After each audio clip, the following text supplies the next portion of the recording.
A gang of thieves broke into a shop and took away 20,000 cash money and other important items. This is an incident of Kailashahar, Durgapur. An FIR was filed with the Kailashahar police station into this theft. A gang of thieves broke into a shop and took away 20,000 cash money and other important items in Kailashahar, Durgapur.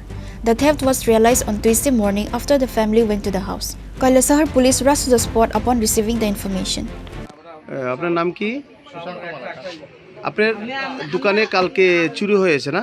কিভাবে হয়েছে? ওই তো চালের ওইদিকে চোর ঢুকেছে, বাড়ির দিকে ঢুকে চালের ওইদিকে চোর ঢুকে নিয়ে গেছে। কি কি নিল? আমার এখানে ছিল ফ্লেগার বান্ডিল ছিল, ফ্লেগার বান্ডিল আর বিডির বান্ডিল ছিল আর নগদ 20,000 টাকা ছিল, এয়ারটেল পেমেন্ট ব্যাংকে। বিড়ি ফ্ল্যাগ কত বান্ডিল ছিল? ফ্ল্যাগ এক বান্ডিল ছিল। আচ্ছা, আর বিড়ি? বিডিও ছিল এক বান্ডিল। আর নগদ অর্থ? নগদ অর্থ 20,000 টাকা ছিল। এই জায়গাটার নাম কি? দুর্গাপুর। তো পুলিশ কি এসেছে? হ্যাঁ এসেছে। থানায় এফআইআর করেছেন? হ্যাঁ এফআইআর করেছে।